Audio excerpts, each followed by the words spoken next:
तर इराण चर्चेसाठी पुन्हा एकदा उत्सुक असल्याचं इराणनं फोन करून सांगितल्याची माहिती अमेरिकेचे राष्ट्राध्यक्ष डोनाल्ड ट्रम्प यांनी दिली आहे। इराण हा चर्चेसाठी पुन्हा एकदा तयार असल्याचं ट्रम्प यांनी म्हटलंय।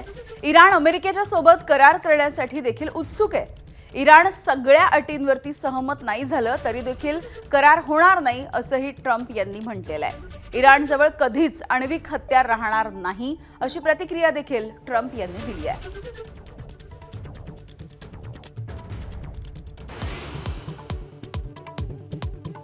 हॉर्मुझमध्ये अमेरिकेकडून नाकेबंदी, इराणहून जाणाऱ्या आणि इराणला येणाऱ्या जहाजांची केली नाकेबंदी, जगभर इंधन पुरवठ्यावरती परिणाम होण्याची भीती।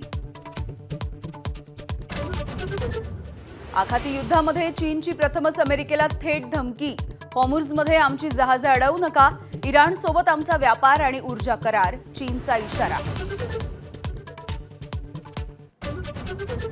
मुंबईमध्ये ड्रग्सच्या ओव्हरडोसने 2 विद्यार्थ्यांचा मृत्यू। गोरेगाव नेस्को संकुलामधील लाईव्ह कॉन्सर्टच्या दरम्यान घेतले होते ड्रग्स। मृतांमध्ये एका मुलीचा समावेश। पोलीस ठाण्यामध्ये सदोष मनुष्यवधाचा गुन्हा दाखल, 3 जणांना अटक।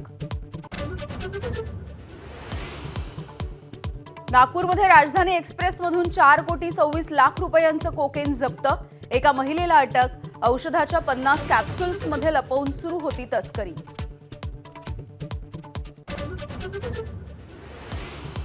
अमरावतीच्या परतवाड्यामध्ये अखेर मुलींचे अश्लील व्हिडिओ व्हायरल केल्याप्रकरणी मोहम्मद अयाजवरती गुन्हा दाखल। आमदार प्रवीण तायडेंच्या तक्रारीनंतर गुन्हा।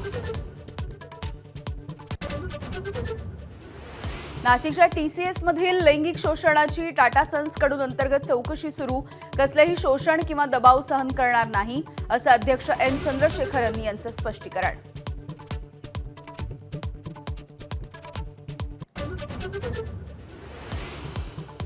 बोंधू अशोक खरातला 4थ्या गुन्ह्याप्रकरणी पुन्हा एकदा न्यायालयामध्ये हजर केलं जाणार। महिलेला लग्नाचं आमिष दाखवून लैंगिक शोषण केल्याचा देखील आरोप। पोलीस पुन्हा एकदा खरातची पोलीस कोठडी मागण्याची शक्यता।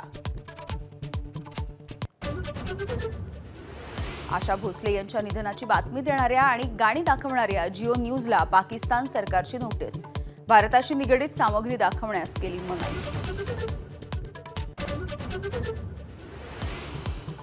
प्रशांत किशोर यांच्या आयपॅकचे संचालक ईडीच्या ताब्यात, विनेश चांडेल यांना दिल्लीमधून ईडीनं घेतलं ताब्यात। पश्चिम बंगालमध्ये ममता बॅनर्जी यांच्या प्रचार अभियानाचं आयपॅककडे काम। अकोल्यामध्ये काल देशामधलं सर्वाधिक 43.8 डिग्री सेल्सिअस इतक्या तापमानाची नोंद। अमरावती, यवतमाळ, वर्ध्यामध्येही पारा राहिला 43 अंशांच्या पुढे। भारतरत्न डॉक्टर बाबासाहेब आंबेडकर यांना 135व्या जयंतीच्या निमित्तानं देशवासियांकडून अभिवादन।